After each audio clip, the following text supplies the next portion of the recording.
Exercice de redevabilité, comme de tradition, à chaque fois que la délégation gouvernementale se rend aux assemblées de printemps des institutions de Bretton Woods, nous revenons devant les médias pour faire la restitution de ce qui a fait l'objet des discussions entre le gouverneur pays, pour dire le ministre des Finances, mais qui est toujours accompagné du ministre du Budget sur les discussions qui ont lieu avec nos partenaires qui nous accompagnent dans la mise en œuvre de notre programme.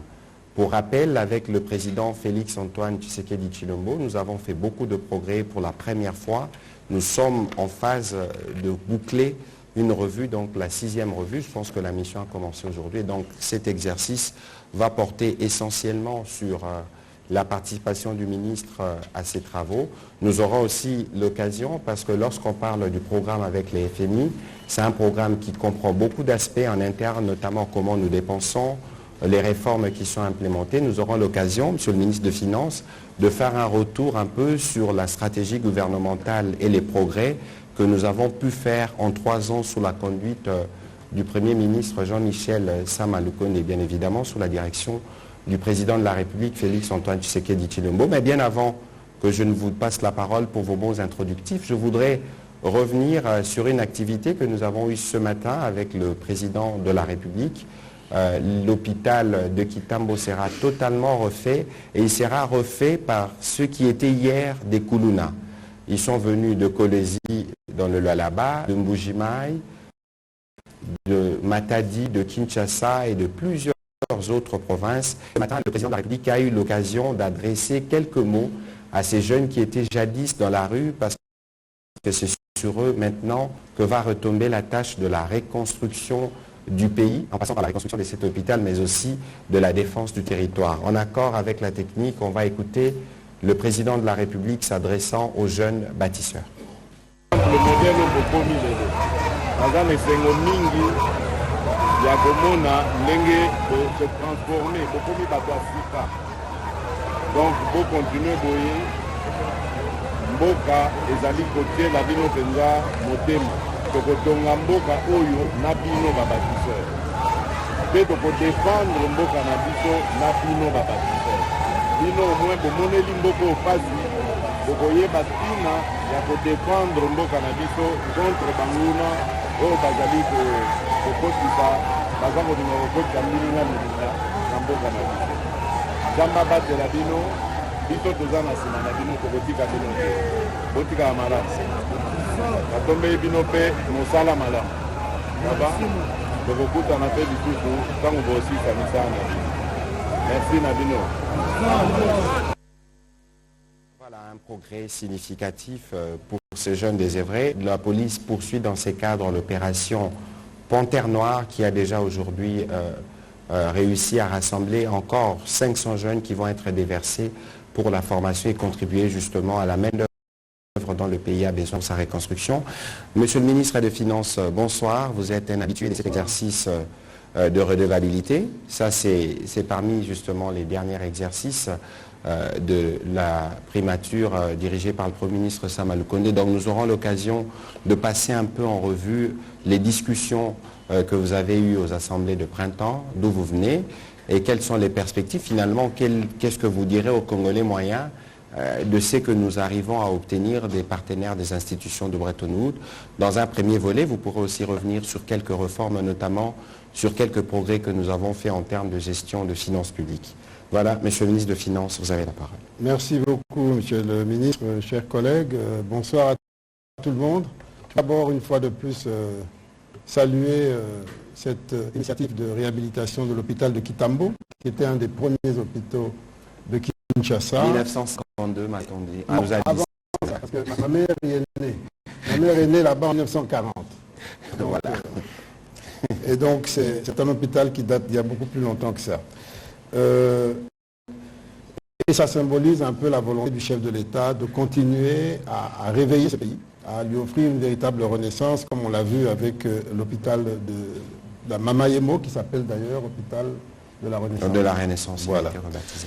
Ok, donc voilà, s'agissant du programme avec le FMI du voyage à Washington, ce qu'il faut retenir, c'est que ce voyage avait une connotation particulière parce que c'était à la veille du début de la 6e et dernière revue du programme pénal que nous avons mis en œuvre avec nos partenaires du FMI. Ce programme avait pour objectif de commencer à remettre le pied sur les rails, sur le plan de la gestion financière, la gestion économique, sur le plan des réformes, pour permettre au pays d'aller encore plus loin. Et donc si nous sommes arrivés à la 5e revue, ça veut dire qu'on a parcouru beaucoup de chemin. Vous savez qu'à chaque revue, il y avait une évaluation approfondie de tout ce que nous avons fait en matière de gestion budgétaire, en matière de gestion monétaire, en matière de réforme économique. Et nous avons pu passer toutes ces étapes, ce qui est une première parce que ça n'avait jamais été fait.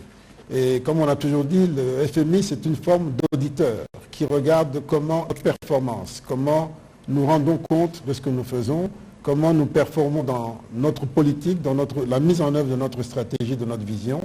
Et lorsqu'il nous donne, il approuve une revue, ça veut dire que nous évoluons dans la bonne direction globalement. Nous sommes arrivés pour la première fois de notre histoire à dépasser la 5e revue. Et donc cette 6e revue qui commence demain, parce que l'équipe du FMI est arrivée hier et aujourd'hui, va nous permettre, si tout se passe bien, de conclure pour la première fois un programme. Et c'est très symbolique de conclure un programme, parce que nous sommes dans un monde qui est un peu globalisé, et donc toute l'attention du monde économique mondial est sur les pays qui performent. Et l'un des éléments, c'est de savoir quels sont vos rapports avec l'institution à qui nous avons confié le rôle de gendarme financier. C'est le FMI au niveau mondial. Et donc c'est important de savoir comment nous performons, comment nous sommes vus.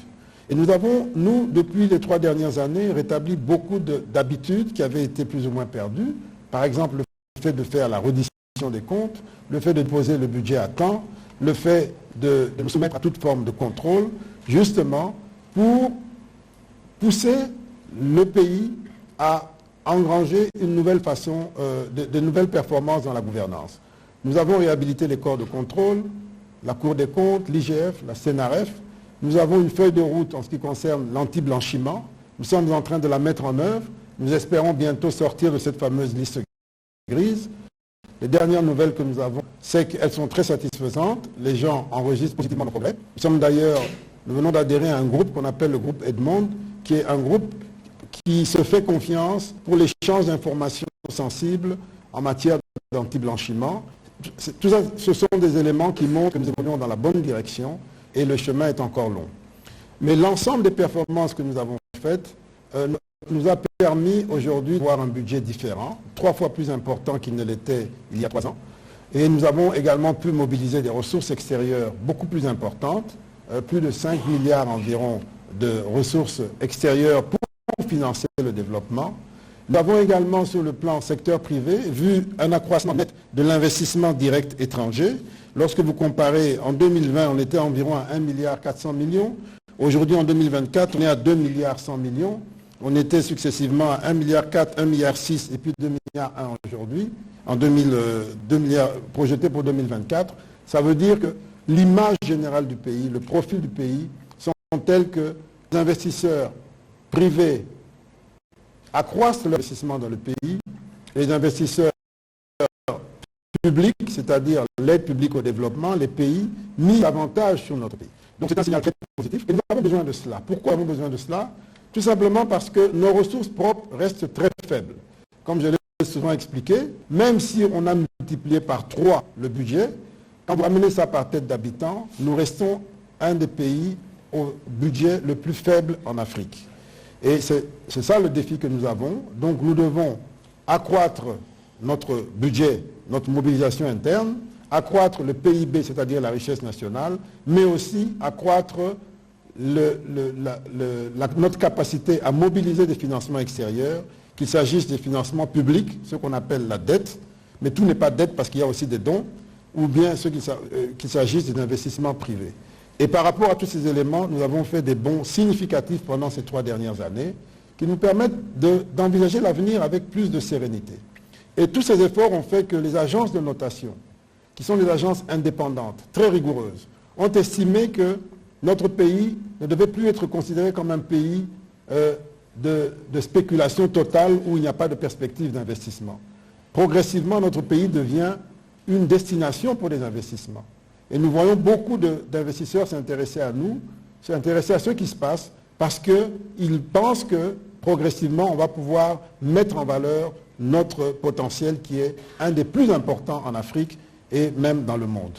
Donc nous avons des raisons d'être rassurés par rapport à l'action menée par le chef de l'État depuis 5 ans et particulièrement depuis 3 ans que nous avons conduit le programme. Je dis depuis 5 ans parce que dès le début de son mandat, dans son discours d'investiture, il avait déjà annoncé les couleurs.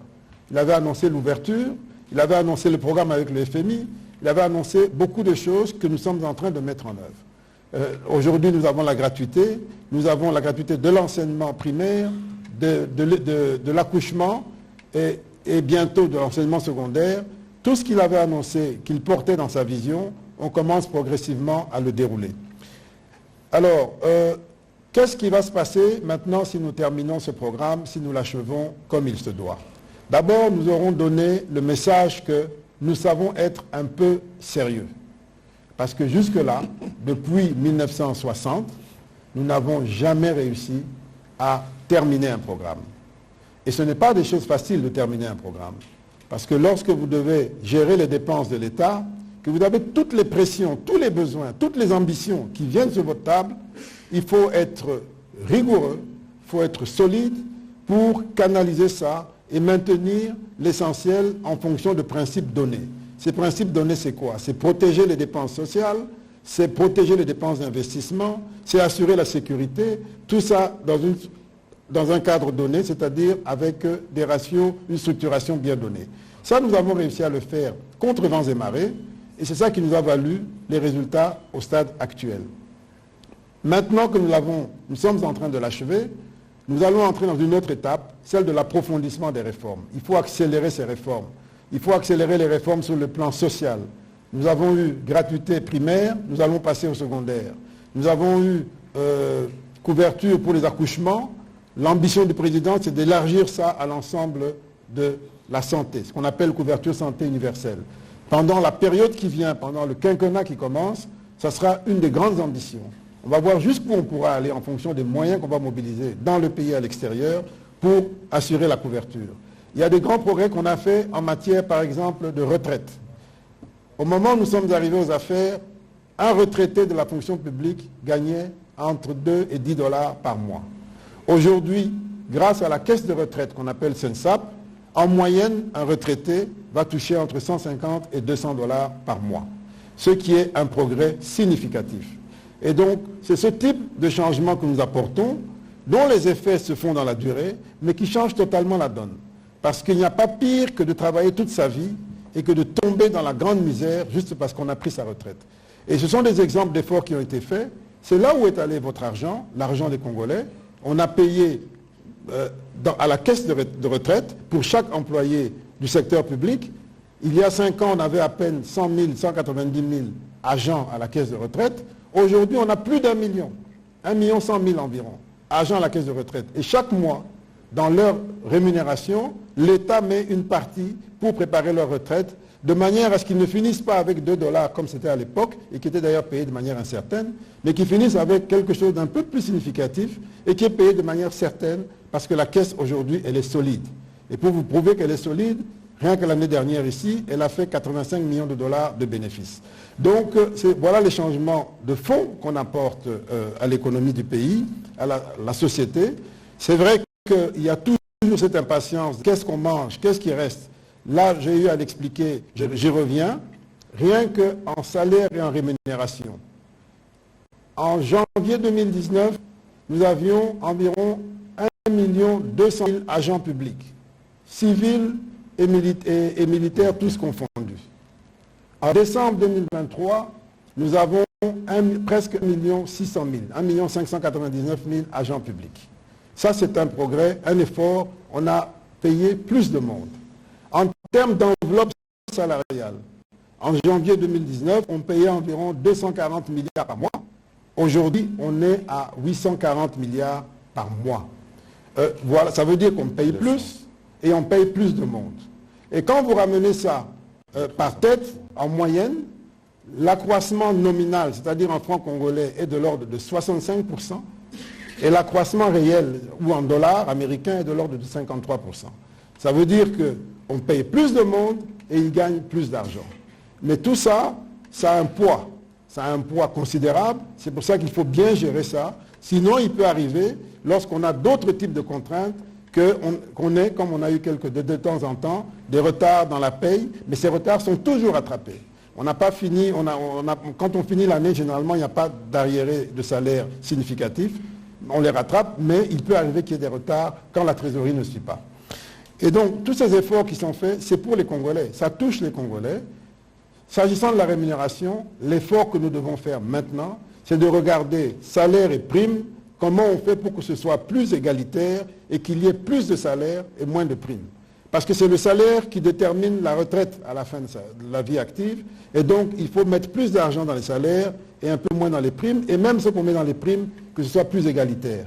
Parce qu'on a constaté qu'aujourd'hui, c'est une catégorie minoritaire qui touche les meilleures primes et la grande majorité des salariés ne touchent pas de primes.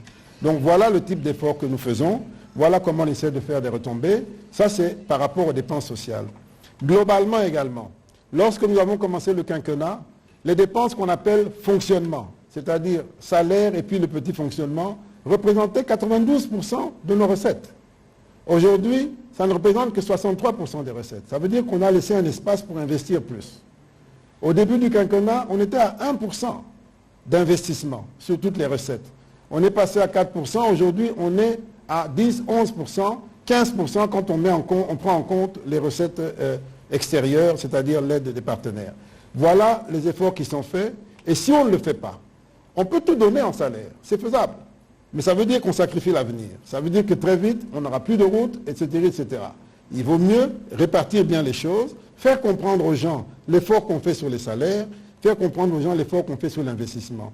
Et aussi bien sur les salaires que sur l'investissement, il faut qu'on soit très rigoureux sur la qualité de la dépense pour être sûr qu'on paye bien les gens qu'on doit payer et que l'investissement est bien utilisé et qu'il y a le moins de gaspillage possible.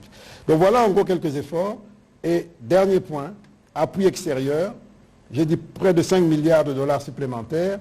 C'est pour la première fois dans l'histoire de ce pays que nous avons assez d'argent pour envisager de construire des grandes infrastructures, comme les routes par exemple, qui vont nous permettre de relier Banana à Bukavu, grâce justement à ces ressources extérieures, qui sont des ressources concessionnelles, certaines même sont des dons, qui sont aujourd'hui en train d'être mises en œuvre.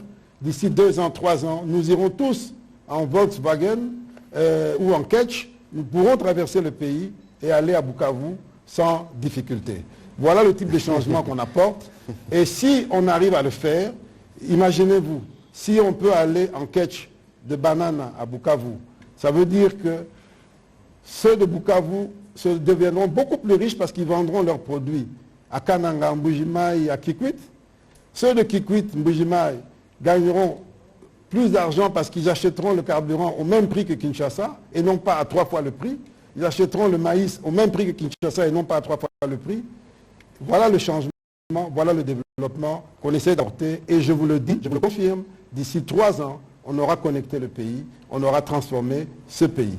Voilà le type d'efforts qui ont été faits et c'est ça le développement. On a fait d'autres investissements dans l'énergie, dans l'eau. Vous savez que le président a inauguré l'Embaïmou, il a inauguré Ozone. On a aussi fait des forages, peut-être qu'on en parlera.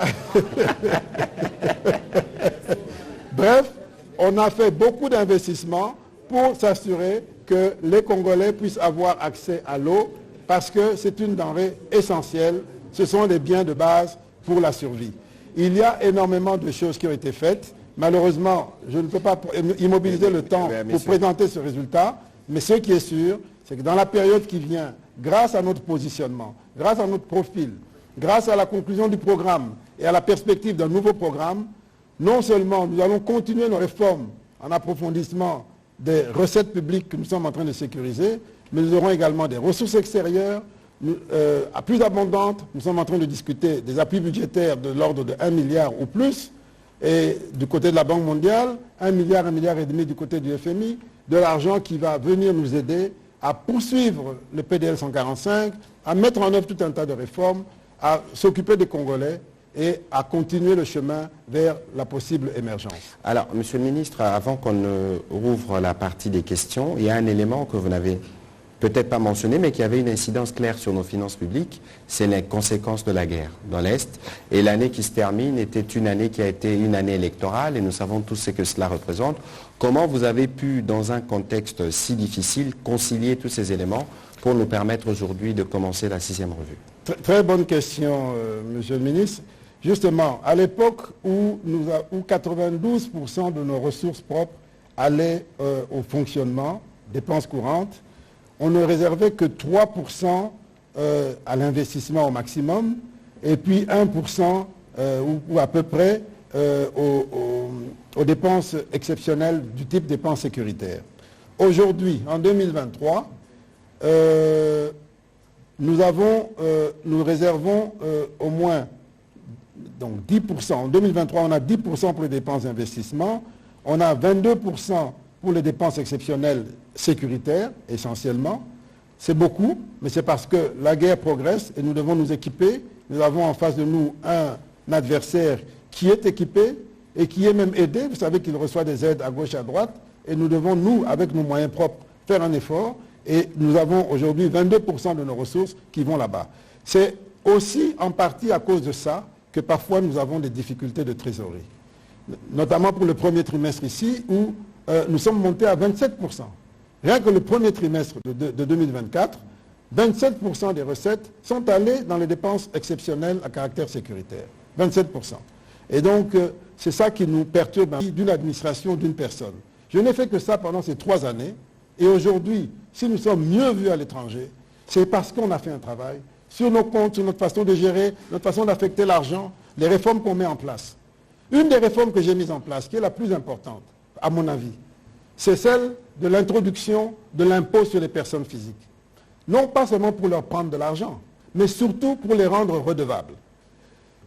Cette loi a été votée en décembre 2023, promulguée par le chef de l'État en décembre 2023.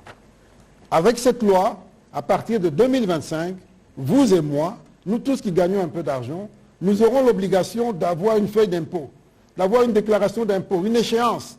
Aujourd'hui, on ne le fait que pour les entreprises qui créent la richesse. Mais les individus qui prennent cette richesse, qui achètent des biens, des maisons et tout, ils sont redevables de rien. Moi, j'ai introduit ça. J'ai introduit cette réforme pour que ça change. Et de mon point de vue, c'est la meilleure contribution au changement des mentalités. Je l'ai fait moi-même, j'ai été fonctionnaire international dans des banques internationales, dans des organisations internationales à l'ONU. Pendant 15 ans, les 15 dernières années, chaque année, je déclarais mon patrimoine à travers le monde. Parce que j'avais des biens ici, j'avais des biens à l'étranger, je déclarais tout. Et chaque année, je devais justifier. Dès qu'il y avait une différence que je n'arrivais pas à comprendre de plus de 10 000 $, on ne validait pas, je devais m'expliquer. Et je l'ai fait pendant 15 ans. C'est la raison pour laquelle j'ai dit, cette réforme, je vais l'introduire dans le pays. Et je l'ai faite. Et avant même qu'elle soit applicable, parce qu'elle sera applicable en 2025, j'ai dit, pour qu'on s'entraîne, pour qu'on expérimente et qu'on essaie de comprendre, j'ai demandé à la DGI de l'appliquer à titre expérimental et volontaire depuis l'année passée.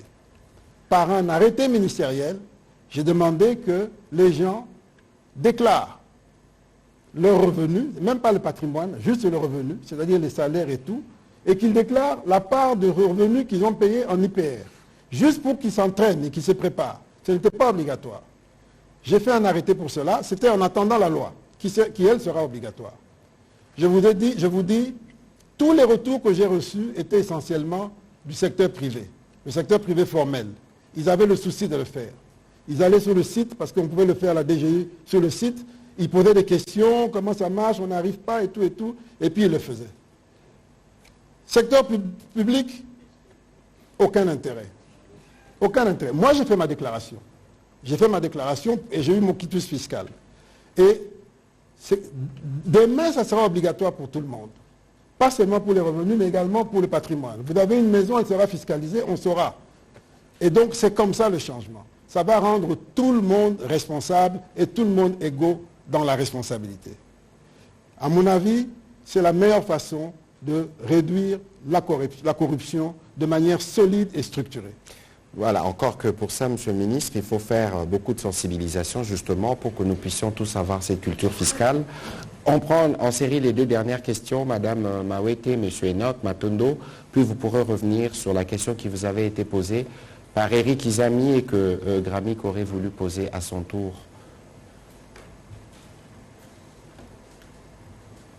Nous devons gérer le temps, malheureusement. Ce sera au prochain exercice. Monsieur le ministre, vous avez évoqué la question liée aux réserves. La semaine dernière, les agents qui travaillent au chantier du centre financier ont revendiqué concernant les paiements de leur salaire qui n'est pas toujours passé. Je ne sais pas si le fait que vous êtes en train de dire que ce n'est pas une urgence en ce moment pour un immeuble qui a été inauguré l'an dernier, à quel moment, où est-ce qu'il y a exactement un problème lié à leur salaire alors que normalement ça devait suivre. Puis la deuxième préoccupation est liée à l'instruction académique 025. Le ministre des tutelles liées à l'enseignement supérieur et universitaire a fixé les paiements des frais académiques en dollars. Vous venez de parler de la dédollarisation au niveau du paiement et même du système éducatif et tout ce qui va avec. Mais comment cette question est passée ? Je me dis que si c'est passé par un ministre, c'est passé par le Conseil des ministres. Vous êtes au courant que le paiement des frais académiques de l'institution publique sont faits actuellement en dollars. Pour finir, Monsieur le ministre, je ne peux pas... questions, oui, madame. je finalise, monsieur. Je ne peux pas finir sans évoquer cette question liée au point d'eau. Qui a signé, qui a négocié les coûts des constructions des points d'eau dits forages? Parce que dernièrement, j'ai vu un communiqué qui débloquait les paiements adressés au ministère du développement rural. Alors je me dis, si vous êtes au courant, qui a négocié les coûts de ces points d'eau? Merci. Bon, on va y revenir. Voilà, Monsieur Enoch Matondo, allez-y s'il vous plaît. Je prends les deux questions. Oui, vous prenez en série parce que nous sommes en train de terminer. Et Monsieur Pichu Moulumba alors. C'est Enoch Matondo. La première préoccupation, je veux juste savoir par rapport à cette revue, est-ce que vous pouvez dire à la population qui sera bénéficiaire de ce bienfait, qu'est-ce qui sera fait dans quelle période, parce que vous avez parlé de 5 ans. Est-ce qu'on peut avoir le chronogramme, c'est-à-dire tel dossier sera fait dans telle période, pour que la population qui est bénéficiaire puisse suivre ce qui sera fait, ce qui ne sera pas fait. La deuxième préoccupation, vous m'excuserez, je vais profiter de votre présence. Je suis chargé de communication adjoint de la Fédération de basketball du Congo. Qu'est-ce qui se passe avec le sport et le ministère des Finances? Parce qu'en dehors du football, les autres disciplines peinent. Nous avons la chance d'organiser une des fenêtres des éliminatoires de la Coupe d'Afrique des Nations de basketball. Donc la FIBA Afrique a donné l'occasion à la RDC à travers ses infrastructures d'organiser une des fenêtres. Ça sera au mois de juin. En principe, la période dans ce moment d'avril, le président de la fédération, il y a 3 semaines, m'a dit, je ne sais pas où mettre la tête. Au ministère des Sports, on me renvoie au ministère des Finances. Au ministère des Finances, on me dit qu'il n'y a rien. Or, c'est une chance. L'organisation d'une fenêtre, c'est vraiment une occasion de faire connaître aussi nos infrastructures. Voilà, Monsieur le ministre, enregistrez ça là. Merci bien. Vous y alors, répondrez aussi. je vais répondre. Bon, d'abord sur la question des salaires centre financier, c'est une entreprise privée qui gère ses employés à travers des sous-traitants. Je crois savoir qu'il y avait un problème de malversation, parce que j'ai posé la question de malversation à travers de l'entreprise sous-traitante, mais je n'ai pas plus de détails que ça. Et ce n'est que ça le problème tel qu'on m'a dit, ce n'est pas un problème de refus de paiement. Mais qu'il y ait un problème de paiement, ça peut arriver également, puisque nous-mêmes, nous leur devons encore de l'argent. Nous n'avons pas fini de les payer pour tous les ouvrages qu'ils ont faits. Ils sont très en avance.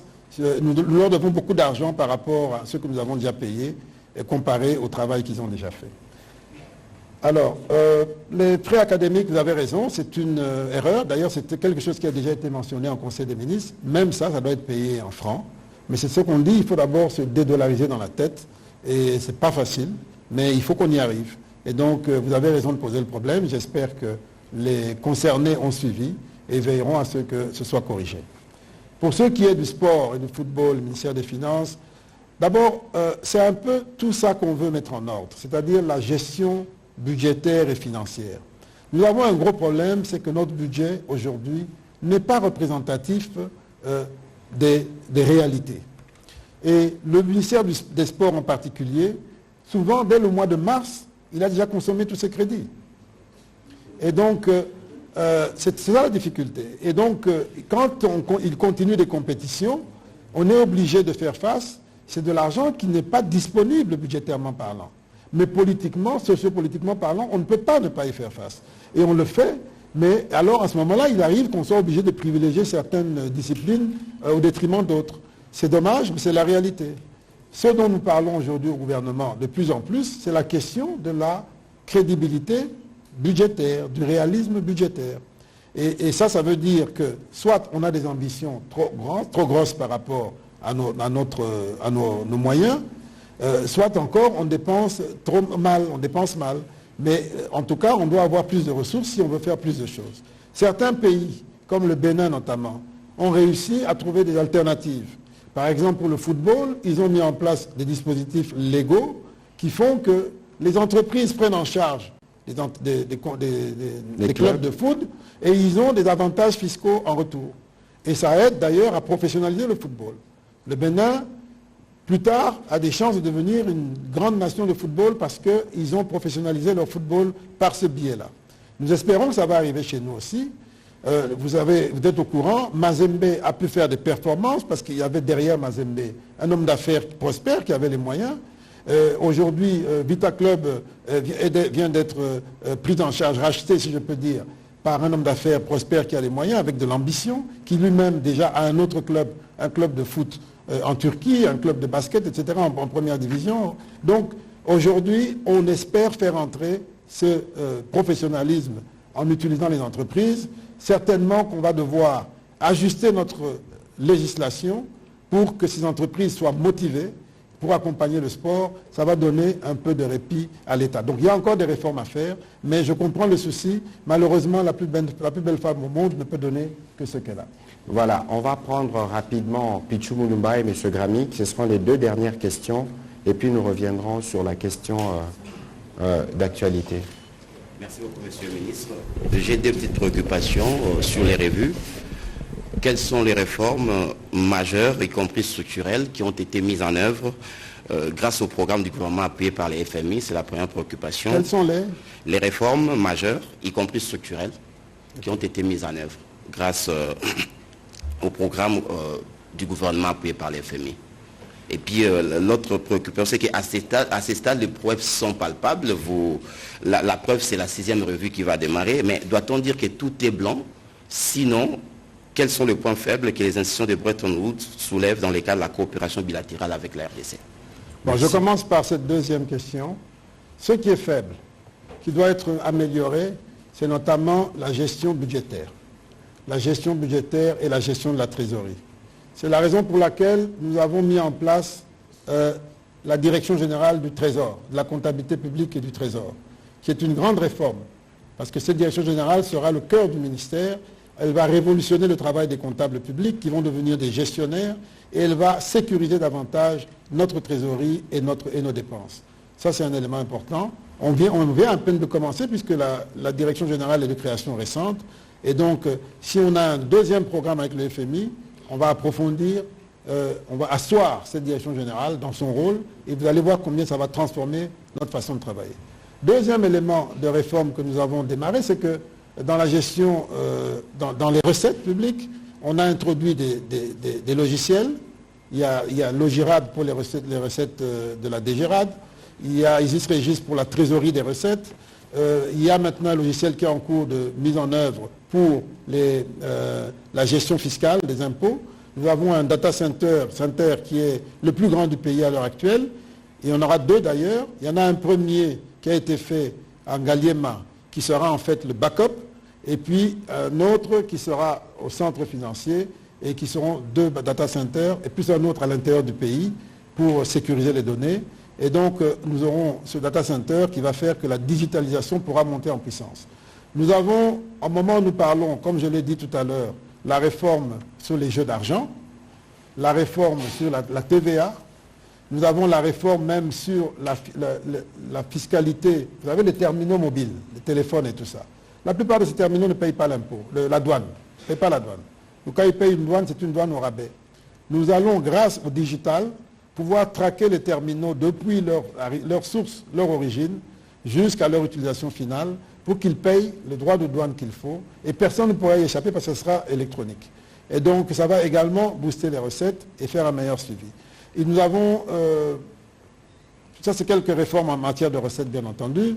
En matière de dépenses, la chaîne de la dépense va continuer d'être améliorée. Et ça, c'est surtout durant le deuxième programme que ça va s'accélérer pour sécuriser la chaîne de la dépense. Les dépenses d'investissement, aujourd'hui, nous avons déjà défini une nouvelle approche, une nouvelle vision pour les dépenses d'investissement. Nous sommes en train de réformer les agences qui gèrent les investissements, toute la chaîne des dépenses d'investissement, pour mieux les sécuriser, pour qu'on ait moins d'incompréhension et moins de polémiques, comme on en a eu récemment sur ces histoires des stations de forage et autres. Parce que la chaîne de la dépense, notamment en matière d'investissement, n'est pas appropriée aujourd'hui. Et donc, elle dépend beaucoup de la vigilance de ceux qui ont en charge, alors que le système devrait sécuriser tout le monde. Donc, on a également en matière de marché public, on a introduit la digitalisation des marchés publics au ministère du Budget, autant de réformes qui ont été faites, qui ont vocation à durer. Sur le plan économique, sur le terrain économique, la grande réforme qui me vient en tête, parce que probablement que je vais en oublier d'autres, c'est celle qui concerne le financement des manques à gagner, disons la structure des prix des produits pétroliers. Nous avons d'abord nettoyé, nous avons totalement nettoyé, nous avons fait un audit qui nous permet de voir les failles, les faiblesses. Nous avons économisé près de 70 millions de dollars pendant que moi j'étais intérimaire à l'économie, justement en nettoyant tous les invisibles, toutes les fuites qu'il y avait sur la structure des prix. Ce n'est pas fini, le travail a continué après moi. Mais je parle des chiffres que j'ai en tête de mon époque. On a nettoyé cela. Ça nous a rapporté de l'argent au ministère, et cet argent que le ministère a eu, ça lui a permis d'acheter un bâtiment. Et aujourd'hui, le secrétariat général de l'économie a un bâtiment, il n'en avait jamais eu depuis qu'il existe. Et donc, autant de choses que nous avons réformées, et même sur les produits pétroliers, la deuxième étape de la réforme, c'est sur la structure des prix. Nous avons écarté les miniers de la subvention. Les miniers n'ont plus droit à la subvention. Et donc, c'est autant de choses que nous faisons justement pour sécuriser les recettes publiques, pour apporter plus de transparence, et puis pour faire en sorte qu'au final, le prix du carburant n'augmente pas trop. C'est-à-dire que les éléments qui composent le prix du carburant soient mieux contrôlés. Il y a le taux de change, il y a les charges et tout ça, et en faisant de bonnes économies, eh bien, c'est au profit du prix final du carburant.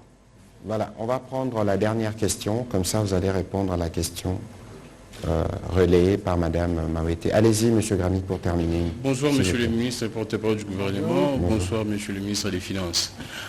Moi, ce qui est vrai, ma question était basée plus sur les projets de forage et des lampadaires. Malheureusement, vous venez là de dire que vous les considérez comme accessoires. Je ne sais pas pourquoi. Non, non, non. Je dis que je le renvoyais après parce que le principal objet de l'émission, c'était de la restitution après Washington et à l'entame de la 6e revue. Et vous pouvez y répondre maintenant. C'est plus ça qui intéresse la population, malheureusement. Bon, je pose ma première question. Vous aviez dit sur Top Congo, concernant le retard des paiements des salaires des fonctionnaires, que parmi les raisons, c'était également, pour les retards, c'était également l'accroissement, soit la croissance de la masse salariale, qui dépasserait 30% du budget actuellement. Et vous aviez dit que c'était dû à cause de la création des postes incontrôlés. Ma question est celle-ci. Qui crée ces postes incontrôlés et à quel niveau on a créé ces postes incontrôlés? Bon, ça, c'est une très bonne question. Ce n'est pas une question facile, parce que ça touche un point faible. Mais moi, j'aime être franc. Ça ne marche pas? Ça va? Mais voilà, comme ça. Moi, ce n'est pas une question facile parce que ça touche un point faible du système. Mais il faut avoir le courage de parler des points faibles pour s'améliorer. Moi, c'est ma philosophie, celle que je m'applique à moi-même dans ma vie personnelle. Donc, effectivement, le système de recrutement, aujourd'hui, en RDC, il n'est pas performant. Il n'y a pas une règle claire pour les recrutements les gens commencent par venir au bureau parce qu'un oncle l'y amène, une tante, un ami, et puis il se transforme en fonctionnaire du jour au lendemain. Et puis on le glisse dans des listes, et puis pouf, il obtient un arrêté, et tout ça est fait de manière floue. Et ça, c'est une situation de fait qui dure depuis des décennies. À un moment donné, il faut dire, on ne va pas continuer comme ça. Et en plus, on se dit, ils sont là, ils travaillent, on les a acceptés. On ne peut pas les chasser. Donc on doit comment on dit là, les mécaniser, tout ce que vous voulez. Mais on entretient une situation qui n'est pas bonne pour la performance globale du pays. C'est ça, c'est une réalité. Et donc il faut mettre de l'ordre, raison pour laquelle le gouvernement a décidé, d'ici décembre, de mettre en place une véritable politique de recrutement qui soit claire, qui s'applique à tout le monde, une véritable politique salariale qui n'existe pas aujourd'hui. Chaque jour, les gens se lèvent, ils obtiennent de leur ministre, de leur tutelle, des droits forfaitaires comme ça, et puis ces droits, dès qu'ils passent une étape, 2 étapes, budget, ils entrent dans la fiche, dans la paye globale, c'est fini, c'est un droit acté. Et si on ne contrôle pas ça, où allons-nous? Donc c'est de ça qu'il s'agit. Ce sont des choses sur lesquelles nous travaillons, ce sont des choses que nous avons héritées depuis longtemps. Il faut qu'on mette de l'ordre dans tout ça si on veut aller loin. Enfin, il faut aussi gérer les ressources humaines. Il y a des gens qui ont un numéro matricule, qui travaillent 10 ans, 20 ans, et un jour il vient et vous dit, voilà, moi ça fait 15 ans que je suis là, on m'a gardé au même grade. Mais quand vous grattez, est-ce qu'il a vraiment travaillé? C'est pas toujours vrai. Mais il dit, j'ai fait 15 ans, donc je dois avoir des grades. Et parfois, ils sont même nommés. Et quand ils sont nommés, on n'est pas sûr qu'ils vont vraiment bien contribuer. Donc il faut gérer les ressources humaines. On te recrute, on te forme, on te suit, on t'évalue, on te motive pour que tu évolues et que tu contribues et que tu reçoives un salaire digne. C'est ça qu'il faut rétablir. Et ça, si on ne le fait pas, on aura toujours ces difficultés, les effectifs qui montent, insatisfaction, retard de paiement, salaire modique. Si on ne change pas notre manière d'aborder le problème, on aura toujours ces tiraillements. Que ce soit nous ou ceux qui viendront demain, après-demain, on aura toujours le même problème. Et pour ceux qui pensent que les gens ont essayé de lier ça avec la création de plusieurs agences au niveau de la présidence. Non, c'est un des problèmes, mais les agences au niveau de la présidence sont venues pour des missions particulières et n'ont pas vocation à être permanentes. Généralement, quand on crée, c'est parce que c'est l'appendice du cabinet du président, ça vient pour des missions. Et quand la mission est finie, on met fin à cela. C'est plus flexible, plus malléable. Mais lorsqu'on crée dans l'administration des établissements publics par décret, ça a vocation à durer longtemps, avec conseil d'administration, avec aucune règle de structuration. Combien de gens on doit recruter? Et les gens commencent à recruter dès qu'ils sont créés. Ils se créent eux-mêmes des organigrammes, ils se créent eux-mêmes des salaires, des avantages. C'est ce qui arrive. Et quand c'est fait de manière incontrôlée, à un moment donné, on a des difficultés. Et c'est de ça qu'il s'agit. Donc, il faut simplement mieux planifier, mieux prévenir. Si on le fait bien, je vais vous dire, je n'ai pas peur qu'on ait 1 600 000 fonctionnaires. C'est peut-être même insuffisant. C'est certainement même insuffisant. C'est certainement même insuffisant. Bien sûr. Mais il faut qu'on ait des fonctionnaires totalement gérés. Totalement gérés, c'est-à-dire bien recrutés, bien payés, suivis. À ce moment-là, ils auront un impact incroyable dans la vie de la nation et on en verra le fruit partout. Mais si ce n'est pas suivi, ça c'est dangereux. Voilà, Monsieur le Ministre, revenons-en à la question sur laquelle M. Gramik est revenu, Mme Awete, M. Eric Izami, et ce sera la question, la dernière, parce que nous devons clôturer, libérer l'antenne de la télévision nationale. Alors, là on va parler du sujet qui fâche. Bon, d'abord je voudrais vous dire que je ne suis pas venu ici pour me justifier. Je ne suis pas venu ici devant un tribunal, je ne pense pas que vous êtes un tribunal, vous êtes des concitoyens, des amis pour certains. Je suis venu ici juste pour m'expliquer à des gens qui ont de l'importance à mes yeux, pour qu'ils entendent et qu'ils apprécient que dans ce pays, il y a moyen de gouverner différemment. Que dans ce pays, il y a des gens qui croient en l'avenir de ce pays et qui essaient de faire des efforts et des sacrifices là où ils peuvent le faire, malgré tout ce qu'on peut dire, malgré l'image d'un pays corrompu que nous avons, malgré tous les cachets négatifs qu'il y a sur notre pays. Il y en a qui travaillent, modestement, parfois sans communiquer, à tort d'ailleurs, et qui se battent pour un Congo meilleur. Et je crois que ce problème des forages, ce problème des lampadaires, illustre la difficulté dans laquelle nous sommes. Moi, je ne peux pas venir ici, alors que depuis 30 ans, on dit pays corrompu, pays corrompu. Je vais venir ici dire, non, moi, je suis différent, je vais tout changer du jour au lendemain. Je ne pourrais pas tout changer du jour au lendemain. Mais ce qui est important, c'est d'être conscient de là où nous sommes et de chaque fois poser des actes qui font avancer le pays dans une direction donnée. Et je pense humblement et en âme et conscience que c'est ce que je fais chaque matin. C'est ce qui me motive chaque matin. Et je peux vous assurer que cela n'est pas facile. Pourquoi ce n'est pas facile? Parce qu'il y a des habitudes, il y a un système, et parce que lorsque tu veux agir dans un sens donné, tu as des tas de gens qui, soit ne croient pas que tu veux agir dans cette direction parce qu'ils sont habitués qu'à ça, ils pensent que ce n'est pas possible, soit ils ne veulent pas ils veulent te mettre de côté pour faire comme eux savent faire, c'est-à-dire comme ceux qu'ils décrivent, comme ceux qu'ils dénoncent. Mais je vous dis, il y a des gens qui veulent que ce pays change, au premier rang desquels le président de la République. Je crois qu'en termes d'engagement politique pour le changement, pour la lutte contre la corruption, la lutte contre la transparence, il est le numéro 1, il est le champion. Il l'a montré. Sans sa volonté, il n'aurait pas instruit pour qu'on libère les corps de contrôle. CNRF, IGF, Cour des comptes. Aujourd'hui, ça fait la fierté.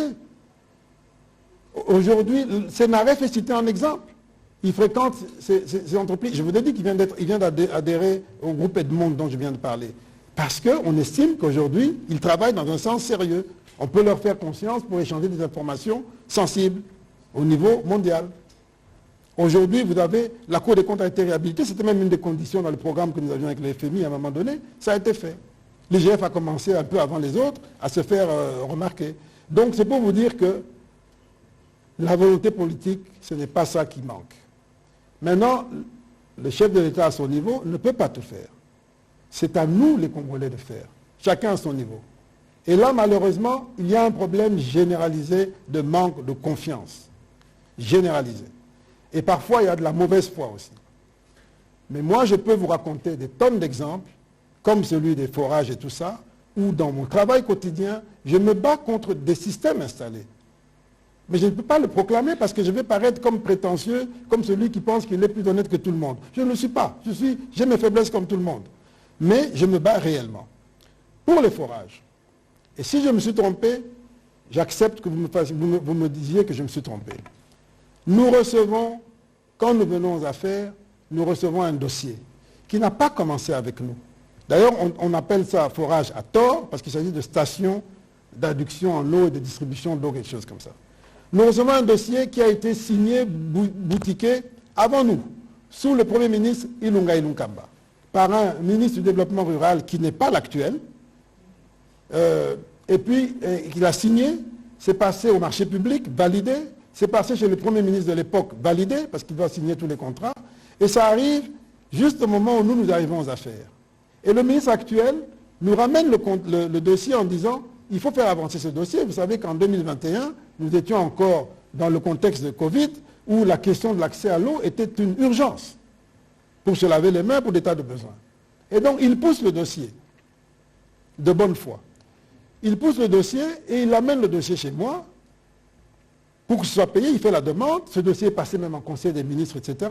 Moi, je dis, je veux bien payer, mais 400 000, parce que je fais vérifier par mes services. J'ai des ingénieurs dans mon équipe qui regardent. C'est une lecture rapide, parce que ce n'est pas notre métier. Nous ne sommes pas sectoriels. Mais c'est quand même une lecture sur des questions techniques pour avoir un avis, avoir une opinion, un jugement, avant de payer. Ça, c'est le rôle du ministre des Finances. Il n'entre pas en profondeur dans la question technique, mais il donne un avis, il donne un jugement, une appréciation. Et mes services me disent, ça fait environ 400 000 $ par station, ça paraît élevé comme coût. C'est difficile d'accepter ça. Et je dis à mon collègue, il faut revoir vos prix, retourner discuter avec votre partenaire, parce que mes services me disent que 400 000 $, 390 et quelques mille, c'est élevé comme prix moyen. C'est un prix moyen parce que selon les endroits, ça peut coûter plus cher ou moins cher. Et je lui renvoie donc qu'il revoie sa copie. Et il part, et il revient quelques temps plus tard, il me dit, voilà, le prestataire, pour ne pas remettre en question le contrat qui porte sur un montant donné et de recommencer la procédure, le prestataire a accepté implicitement une baisse des prix qui va se traduire en augmentation du nombre de forages, de stations à faire. 340 stations supplémentaires. Donc on passe de 1000 à 1340. Je donne à mes services me disent oui, ça peut passer. Bon, on n'a pas le temps d'aller dans trop de détails, mais on pense que ça peut aller. Je dis ok, on va aller sur cette base-là. Et on valide le paiement. Mon prédécesseur, le ministre Sélé, avait pris un engagement écrit. J'ai le courrier ici, où il dit on va vous payer en 5 tranches annuelles, pendant 5 ans, de 80 millions, 80 millions, 80 millions, pour terminer les 400 millions. C'était ça le contrat. Moi je dis ok, je ne suis pas sûr de pouvoir le faire. Et les prestataires disent non, nous allons, vous nous payez la première année, 80 millions, et pour le reste, nous allons nous-mêmes trouver un financement, et vous allez nous payer un montant mensuel par mois en fonction de la durée du prêt. J'ai dit ok, c'est très bien. Et on est dans la première année. Je leur dis bon, même la première année là, je ne pourrai pas payer d'un coup, je vais payer en fonction de la trésorerie. Je paye un premier montant, j'ai oublié le montant, un deuxième, et puis au troisième paiement, qui nous fait arriver à 71 millions, ils font la demande, ils disent vous n'avez pas encore fini les premiers 80 millions. Je dis ok, mais depuis que je vous ai payé, mes services me disent que vos livraisons sont lentes et que vous n'allez pas tenir aux engagements, et donc je m'inquiète de cette lenteur, et je vous annonce qu'avec ce que je paye maintenant, ça va faire 71 millions, mais je ne vous paierai pas $1 de plus jusqu'à ce que vous ayez d'abord achevé les livraisons pour les 71 millions là. C'est ce que j'ai fait, de manière très ferme. Là, on est l'année passée au mois d'août. Et ils continuent à livrer, et je leur mets même la pression pendant les élections, puisque nous avions besoin de ces stations dans une logique électorale, je leur mets la pression pour qu'ils se déploient partout. Ils font un effort, je ne sais pas comment, et puis ils me demandent encore de rajouter. Je dis non, je suis ferme. J'ai déjà dit, je ne vais pas rajouter $1. Parce que vous devez d'abord livrer pour les 71 millions qui faisaient à peu près 241 stations. Ils ont insisté de toutes les manières possibles. J'ai dit niet. Ils ont même dit, voilà, vous n'êtes pas conforme au programme, au contrat qui avait dit 80 millions. J'ai dit, j'accepte de ne pas être conforme au programme, mais vous livrez d'abord pour ça. Parce que c'est vrai, le contrat disait 80 millions. J'ai dit, moi je m'arrête à 71 millions, mais vous livrez d'abord pour ça et après on continue. Et ils ont pris le temps qu'il fallait, et puis c'est là qu'on est arrivé. Et puis l'année suivante, en 2024, il y a quelques semaines, le ministre du Développement rural fait une présentation en Conseil des ministres du projet, en disant, voilà, ça se passe bien, effectivement, on venait de faire des stations à Kisangani et tout, il montre que ça marche bien et tout, et il demande qu'on poursuive. Moi je dis oui, d'accord, on va poursuivre, mais pas avant, moi je ne paye pas avant qu'on ait d'abord terminé pour les 71 millions là. C'est ça que j'ai demandé et je ne bouge pas de ma position.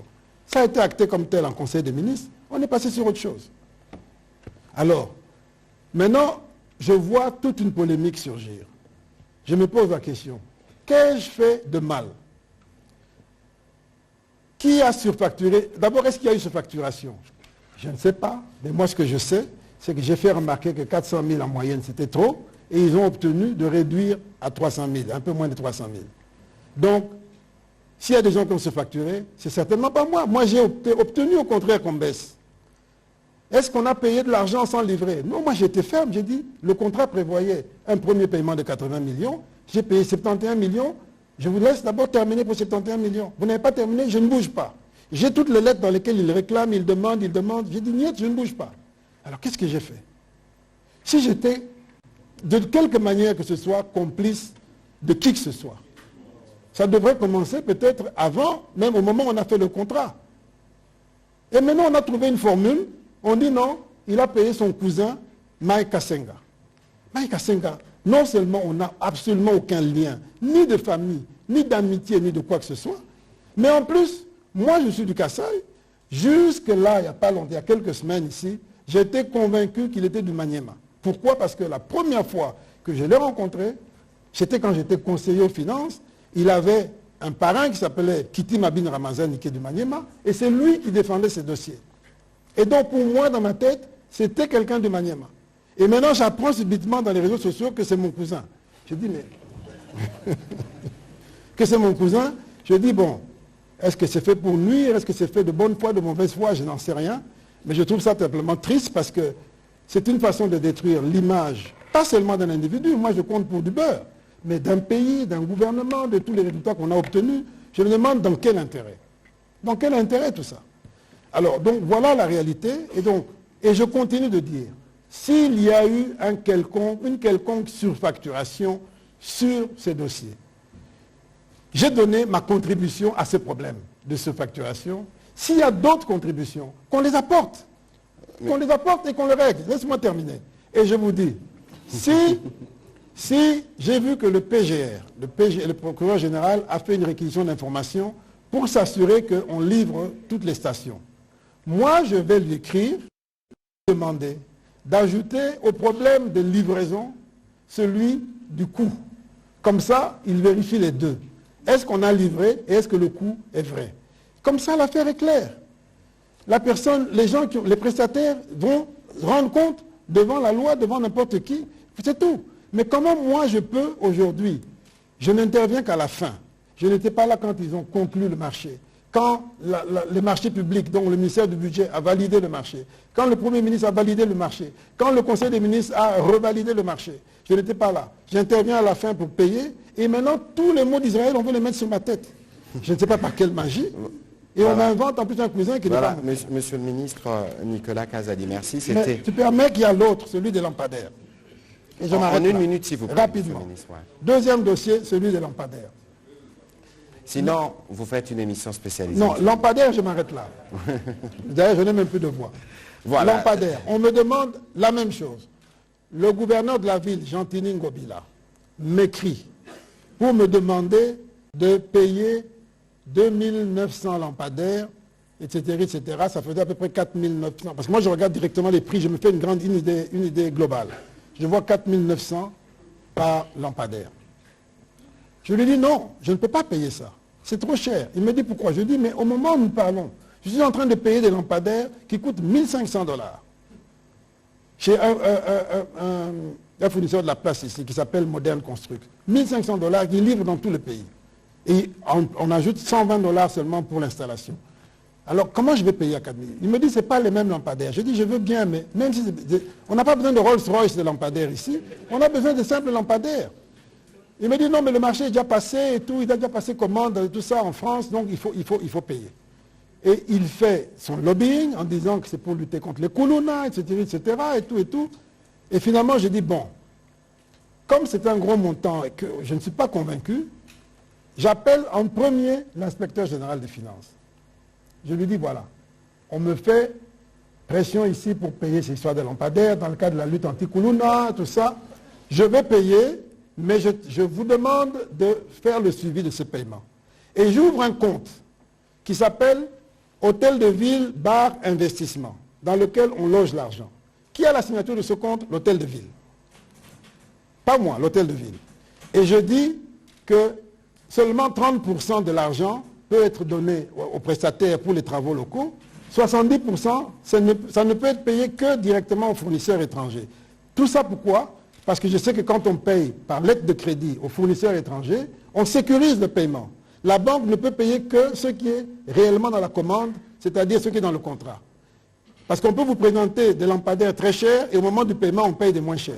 Alors avec une lettre de crédit, je sécurise, comme ça je sais que la banque ne pourra payer que les lampadaires qui sont décrits dans le contrat. C'était exprès, j'ai fait ça exprès justement pour qu'il n'y ait pas de tricherie possible. Et c'est ce qui s'est passé.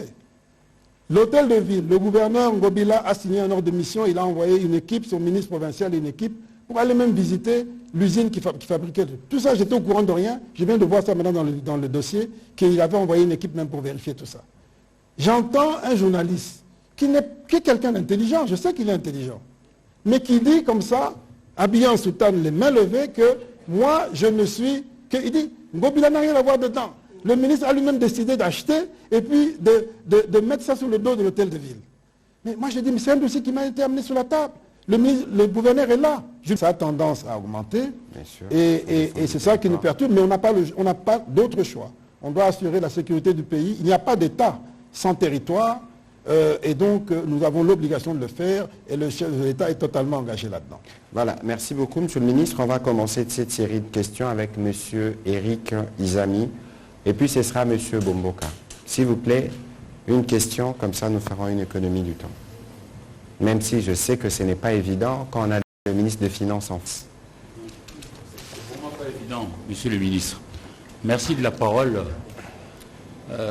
Tout de suite, je commence par féliciter les efforts du gouvernement par rapport à tout ce que vous avez pu faire pour l'État. Mais je voudrais être moi aussi optimiste comme vous, parce que nous sommes Congolais d'abord, avant d'être journalistes. Je voudrais quitter Banana pour aller à Bukavu. Je veux vraiment être optimiste. Mais moi qui suis ici, je ne sais pas aller voir ma maman qui est ici à Barumbu. Alors que je suis à Gombe, la voisine, c'est Barumbu. Mais je ne sais pas m'y rendre parce que Kabina n'est pas praticable, Kabombar, etc., etc. C'est lui qui a été fidèle dans de petites choses pour aller être dans de grandes choses. Il y a un bus qui s'est encastré sur Kassai. J'ai étudié au collège Lika, je pouvais faire le pied de Kassai jusqu'au niveau du boulevard. Aujourd'hui, c'est impossible de le faire. Mais bon, nous vous encourageons pour les efforts pour qu'on puisse avancer. Mais monsieur le ministre, tout celui qui vous rencontre aujourd'hui, j'ai commencé par féliciter tout ce qui est fait comme effort, évoquera la question de ce que nous entendons et enregistrons comme son de cloche. Il y a un de nos confrères qui vous accuse aujourd'hui d'avoir surfacturé le montant qui devrait revenir à la concrétisation de projets liés au forage et puis au lampadaire. Je voudrais, moi, puisqu'il n'y a pas encore ce que l'on appelle par les amis de droit l'autorité de la chose jugée, je ne voudrais pas vous clouer au pilori. Mais je voudrais vous donner la parole que vous puissiez vous expliquer aux Congolais. Mais est-ce que vous permettez qu'on termine d'abord sur ce pourquoi je suis venu, à titre principal, c'est-à-dire notre perspective économique, les retombées du programme, la dernière revue, et ensuite, si on a le temps, je répondrai volontiers à votre question parce que j'avais promis de répondre aux Congolais sur cette question. Voilà. Sans problème. Voilà, on va prendre alors la question de Patrick Bomboka.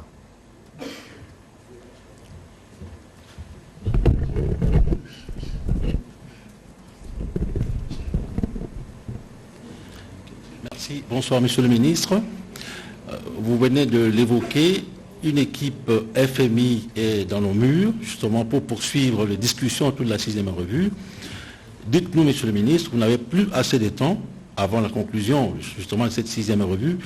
Quels sont les derniers chantiers à terminer pour boucler cette revue?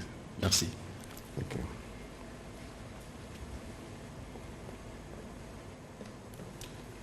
Je réponds directement. Oui, allez-y s'il vous plaît, monsieur le ministre. Ok, bon écoutez, en fait la revue porte essentiellement sur les progrès au dernier semestre de l'année passée. Donc elle porte sur des chiffres qui sont déjà connus, qui sont achevés, à fin décembre. Et elle porte aussi accessoirement sur les derniers déroulements de cette année pour voir s'il n'y a pas quelque chose qui entre gravement en contradiction avec les engagements que nous avions pris. Mais d'une manière générale, le programme s'achève au 31 décembre de l'année passée. Et par rapport à cela, les perspectives sont plutôt bonnes. Le seul point difficile, eh bien, vous comprendrez bien, c'est que puisqu'il y a eu une montée en puissance des dépenses sécuritaires, je crois qu'il y a un problème de micro. On va vérifier avec la technique tout de suite. Allez-y, monsieur le ministre. Oui, puisqu'il y a eu un problème, il y a eu une montée en puissance des dépenses sécuritaires, eh bien, il aurait fallu que cela se traduise par un effort de limitation des dépenses dans d'autres secteurs. C'est normal. Quand on est en situation de guerre, on serre la ceinture. Quand on est dans une situation particulière, on doit serrer la ceinture. Et ça n'a pas été suffisamment reflété au dernier trimestre, au dernier semestre, pour deux raisons. Nous avions le défi électoral et nous avions le défi sécuritaire. Et donc, nous avons dû, pendant toute la période, le dernier trimestre de l'année et le premier trimestre de l'année 2024, nous avons dû faire cet effort pour essayer de contenir certaines dépenses et montrer que nous avions le sens des responsabilités, c'est-à-dire un pays en guerre ne se comporte pas comme un pays en situation de paix, et que l'effort sécuritaire se traduise par des économies dans d'autres secteurs. Je pense que nous y sommes arrivés, mais ça va être un des points de discussion. Ça va être un des points de discussion. Il faut qu'on prouve qu'on est sérieux jusqu'au bout. Et c'est ça l'intérêt d'un dialogue avec des partenaires, avec un auditeur. C'est qu'on échange, on montre ce qu'on a à montrer, et puis on se donne des conseils, on échange, on discute des arguments, et on se met au travail. C'est ce qu'on a fait pendant les 3 années, et c'est ce qu'on est en train de faire maintenant pour la dernière revue. Donc je pense que c'est un des points clés. En dehors de ça, il y a des points sur les réformes que nous devons absolument défendre. Nous avons, parce que quand on a des difficultés d'argent, il n'y a que deux solutions possibles. Diminuer les dépenses ou bien accroître les recettes. Et bon, nous avons voulu travailler sur les deux. Diminuer les dépenses autres que les plus urgentes, comme les sécuritaires, et puis accroître les recettes. Et ça, c'est le résultat de notre vigilance sur le plan des recettes, ce qu'on appelle l'effort des services, mais aussi de nos réformes. Et nous avons initié quelques réformes, nous devions les accélérer. Par exemple, la facture normalisée, qui va nous permettre bientôt de faire un bond considérable sur la TVA. En principe, le 6 mai, on commence les opérations avec un échantillon d'entreprises qui seront soumises à ce dispositif de facture normalisée, digitalisée. Et d'après les éléments que nous avons, cette facture normalisée, lorsqu'on sera en vitesse de croisière, c'est-à-dire à partir de l'année prochaine, on pourra s'attendre à faire un bond sur la rubrique TVA de l'ordre de 1 milliard, 1,5 milliard de dollars supplémentaires. Ça, c'est un exemple. Nous avons les jeux de hasard. Les jeux de hasard dont le chiffre d'affaires consolidé est de l'ordre de 1 milliard de dollars, mais nous ne recevions en termes d'impôts que 1 million, maximum 2 millions, souvent même moins d'1 million de dollars qui entraient dans les caisses du Trésor. Quand on compare avec les autres pays, nous devrions recevoir minimum 100 millions, mais peut-être même arriver à 200 millions, même plus d'impôts sur les jeux de hasard. Le dispositif que nous avons mis en place, nous sommes à la phase finale, on doit connecter toutes les compagnies des jeux de hasard à ce logiciel, eh bien, nous permettra de voir en temps réel et de manière intégrale et transparente le chiffre d'affaires qu'ils font et ce qui doit revenir à l'État comme taxes liées à leur activité. Ces deux exemples, il y en a d'autres également. Il y a les plaques minéralogiques qui vont être changées bientôt et donc ça va faire tous ces autant d'éléments de changement qui vont nous permettre d'accroître les recettes et nous desserrer un peu la contrainte. Voilà, on va prendre les questions de M. Marlon Kachamou.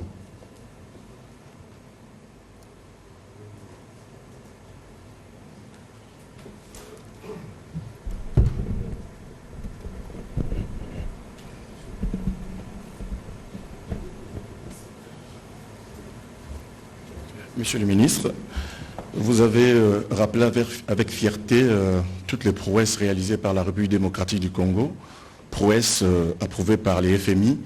Mais monsieur le ministre, je vous pose la question de savoir comment vous personnellement, vous comprenez une augmentation spectaculaire de réserves et une dépréciation importante de la monnaie. Est-ce que ces réserves existent? Sont-elles dans le pays? Et si ces réserves sont au pays, pourquoi ne pas les utiliser? Tout à l'heure, vous avez parlé de la TVA. La TVA a été suspendue, mais quel est l'effet sur le niveau de vie des Congolais?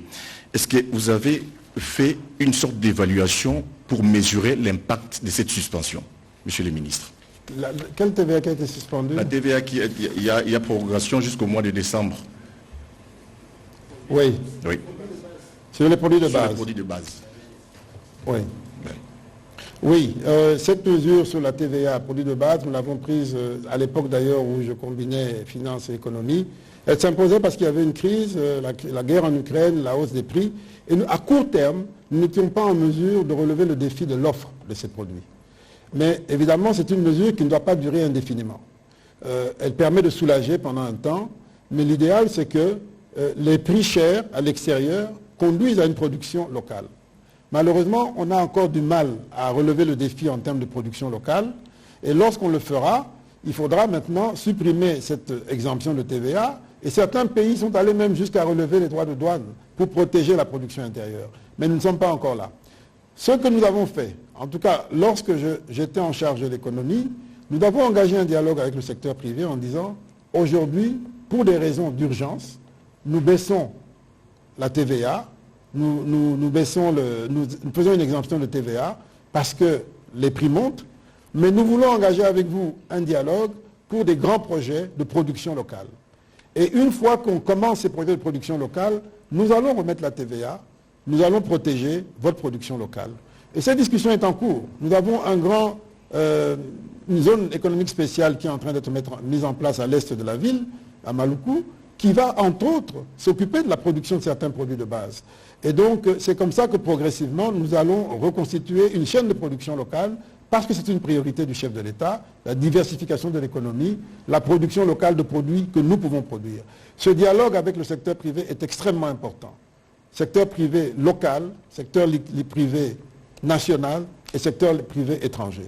Il n'y a pas longtemps, j'ai fait une tournée dans 3 provinces avec une délégation d'investisseurs brésiliens dans l'agriculture qui étaient venus assister au forum agricole que nous avions fait ici l'année dernière. Eh bien, c'est entre autres le type d'investissement que nous voulons. Des investissements d'envergure qui viennent et qui changent la donne en un temps relativement court et qui traînent avec eux les producteurs locaux parce qu'ils amènent des semences et des pratiques agricoles les plus développées possibles. Et donc, la question, une fois que nous commençons un processus de production locale significatif, nous allons nous réarmer sur le plan tarifaire pour protéger cette production locale. Et il avait une question sur les réserves. Les réserves de change, oui, c'est une très bonne question. Mais les réserves de change, comme leur nom l'indique, ce sont des réserves. Elles sont faites pour être gardées le plus possible et le mieux possible. Parce qu'elles sont faites pour faire face en cas de drame. Mais le drame, on ne sait pas quand et comment il vient et on ne sait pas quelle est son ampleur. Donc l'erreur à ne pas commettre, c'est de se précipiter de dire il faut à tout prix utiliser les réserves pour stabiliser le taux ou bien pour même inverser le taux. Parce qu'on ne sait pas si on pourra tenir longtemps. Ce qu'il faut faire en gestion macroéconomique, c'est de s'assurer qu'on comprend bien et qu'on maîtrise bien tous les paramètres macroéconomiques, de manière à ce que la macroéconomie s'occupe d'elle-même, qu'elle stabilise le cours, et que l'intervention ne soit que ponctuelle ou vraiment occasionnelle.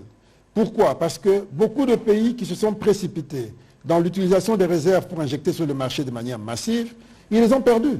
Et quand c'est parti, ça ne revient plus.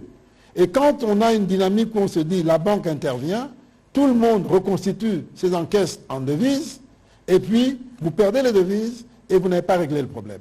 Donc c'est une question de gestion macroéconomique. Ce n'est pas facile, ce n'est vraiment pas facile, surtout et notamment dans notre pays qui est un pays dollarisé, où les gens utilisent beaucoup de dollars.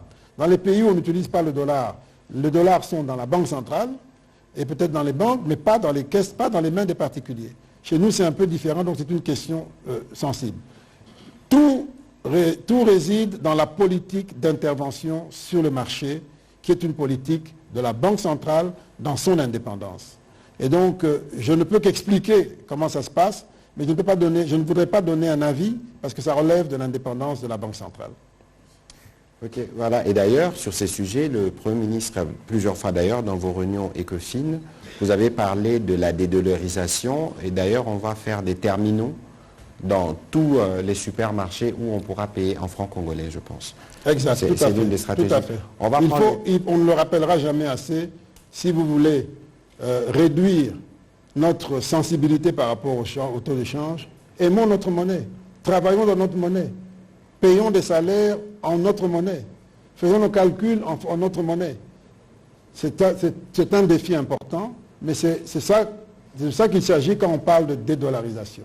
Il faut d'abord se dédollariser dans la tête et ensuite dans le porte-monnaie. Ce n'est pas une mince affaire. Alors, on va prendre la question de Cyril Milandou, puis ce sera M. Gramic, et puis Mme Joséphine. Nous avons une question en suspens sur laquelle le ministre répondra comme il a promis. M. Cyril Milandou. Mais il y a quelqu'un qui a posé une question tout à l'heure en disant, vous parlez de connecter le pays, c'est bien, mais moi je ne sais pas. Oui, c'est lui, c'est Eric Izami. Oui. C'était le premier volet de sa question. Oui. Le deuxième volet, il a atterri sur le forage. Sauf si vous avez un commentaire à faire sur la route, je dirais, bon, d'abord, c'est vrai, il faut gérer Kinshasa, mais il ne faut pas oublier que Kinshasa n'est pas le Congo. Et si nous voulons avoir plus de moyens pour nous occuper de Kinshasa, faisons à l'intérieur du pays ce qu'il faut pour que le pays rapporte plus d'argent au budget. Et donc, une route qui connecte l'Est à l'Ouest, qui connecte le Nord au Sud, aura un impact incroyable sur le PIB, un impact incroyable sur la mobilisation de l'impôt, et ça nous donnera plus de moyens pour mieux nous occuper de Kinshasa. Mais bon, il faut s'assurer que... Cyril Milandou, je n'ai pas demandé la parole, mais on me l'a... Ah, ok, d'accord. Monsieur le ministre, moi j'aimerais vous poser une question. Il y a beaucoup de gens qui se plaignent pour les paiements au niveau du ministère des Finances. Il faudra... Si vous voulez avoir votre argent, c'est 50-50, ou soit 30%. J'aimerais un peu en savoir plus. Qu'est-ce qu'il y en est? Bon, cette affaire-là, je peux vous dire, c'est le plus grand drame que nous vivons, et surtout lorsqu'on est ministre des Finances, avoir l'idée que certaines personnes pensent que réellement, le ministère des Finances s'est transformé en mafia pour extorquer des pourcentages des gens. Je ne sais pas si vous réalisez combien ça peut être dramatique. Surtout pour quelqu'un qui a vécu dans des environnements où ce n'est même pas concevable. C'est un vrai drame. Mais qu'est-ce qui se passe? Il s'agit de... D'abord, il s'agit d'un problème national où, malheureusement, chaque fois que l'on veut rendre un service, qu'on se fait rendre un service, on demande quelque chose au passage. Et qu'est-ce qui se passe? Des gens qui viennent fréquenter le ministère se permettent parfois de monnayer leur intervention auprès du ministère. Mais je vous dis que moi, chaque fois que j'ai le moindre indice qu'on fait monnayer, soit je ne fais pas le paiement qui m'est demandé, soit je confronte la personne au bénéficiaire justement pour mettre fin à cela. Parce que je sais que ceux qui font cela, ils prennent l'argent, ils s'en vont, mais le propre, c'est pour nous. Parce que souvent, d'ailleurs, ils le font au nom du ministère. Et il y en a même qui le font sans qualité ni droit. On en a arrêté récemment, qui se sont répandus dans la ville ici, en train de faire du trafic de paiement, en disant qu'ils devaient remettre de l'argent à tel, y compris au ministre. Tout ça a été faux. Mais ils ont failli dérouter des gens qui pensaient qu'ils faisaient. Et quand on a mis la main sur eux, ils sont aujourd'hui, nous on a porté plainte, le parquet les a arrêtés, ils sont aujourd'hui en prison. Ils se répandent dans les réseaux sociaux en train de m'insulter. Mais moi je demande seulement une seule chose. Dites-nous qui sont vos complices au sein du ministère, et si vous me le dites, moi je retire ma plainte et je m'attaque à vos complices. J'attends jusqu'au présent, je n'ai pas encore eu le nom des complices. Parce que s'ils le font, probablement qu'ils ont des complices. Je dis, donnez-nous les noms de vos complices au sein du ministère, je retire ma plainte contre vous, on peut vous relaxer, mais moi je m'en prendrai à vos complices qui sont au ministère. J'attends, jusqu'à présent, je n'ai pas de nouvelles. Et donc c'est toujours ça la difficulté, beaucoup d'accusations, souvent gratuites, c'est dans la tête des gens, les gens pensent que c'est automatique. Mais imaginez-vous si un ministre des Finances se permet de faire ça, une fois, deux fois, mais il a perdu toute sa crédibilité. Demandez un pourcentage pour un paiement, pour un service. Il a perdu toute sa crédibilité. Et j'ai toujours dit que de moi, on n'aura jamais ça. Je demande à quiconque d'amener la moindre preuve que quelqu'un, vis-à-vis de moi, a fait la moindre chose de ce type, et la conséquence sera la plus forte et la plus totale possible. Lorsqu'on en a attrapé un ou deux dans mon cabinet, je les ai remerciés. Purement et simplement. Purement et simplement. Et mes conseillers sont terrorisés. Ils savent combien je suis implacable là-dessus. Implacable là-dessus. Je sais c'est quoi réhabiliter l'image. Et ce matin, pour me dire, je suis désolé, c'est pas correct ce qui s'est passé. Moi, c'est pas mon dossier. C'est à vous de vous justifier de votre marché. Et donc, s'il y a une justification à faire sur le marché, c'est l'hôtel de ville. C'est l'hôtel de ville et c'est... Voilà, Monsieur le ministre, je crois que comme c'est un sujet qui fait l'objet de beaucoup des discussions et que la cassation, le procureur général s'implique, le moment venu, nous suivrons la procédure. Ici, c'était un cadre où nous voulions parler des performances. Bon, mais je voudrais vous rassurer en 30 secondes, que ces deux dossiers ne sont rien d'autre que l'occasion de montrer le travail qui est fait au ministère des Finances.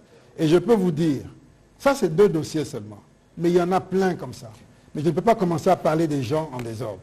Il y en a plein où, par mon intervention, on revoit le prix, on annule des contrats, on revoit des contrats, justement pour faire épargner l'argent au Trésor. Voilà, Monsieur le ministre, vous faites votre travail à ces propos. Et d'ailleurs, c'est pour ça d'ailleurs qu'il existe, que le président de la République a voulu renforcer des organes de contrôle, comme l'inspection générale de finances, la Cour de compte, parce que nous devons nous assurer que chaque dollar que nous produisons bénéficie aux Congolais. Je ne vous donnerai pas les mots de conclusion, parce que vous avez déjà plus ou moins conclu, Monsieur le ministre. Nous devons libérer l'antenne. Il y a beaucoup de questions. Enoch, Monsieur Patrick Lacoué et Liévin Luzolo, il y avait beaucoup de questions. Peut-être que nous aurons l'occasion d'y revenir plus tard. Merci à vous d'avoir participé à cet exercice de redevabilité. Merci. Et une fois de plus, je dirais que nous avons un grand pays, mais nous avons aussi des grands défis. Nous devons relever ces défis et ça se résume en peu de choses. aimons notre pays et aimons les Congolais. Voilà, merci beaucoup, Monsieur le Ministre. Aujourd'hui, c'est le 24 avril 2024. Ça fait exactement 34 ans, je pense, que nous avons commencé la marche vers la démocratie, les multipartismes, l'ouverture. C'est aussi une pluralité d'opinions, c'est aussi des médias libres qui s'expriment. Ici, nous devons tous faire un effort pour nous assurer que nous communiquons sur ce qui est vrai. Parce que ce n'est que par la vérité que nous allons aider le peuple à mieux faire ses choix et à comprendre la démarche des dirigeants. C'est pour ça justement que nous faisons cette redevabilité, pour nous assurer que vous êtes dans la même dynamique que nous les dirigeants, avec l'esprit du changement de narratif porté par le président de la République. Merci de votre attention, à une prochaine occasion. Merci.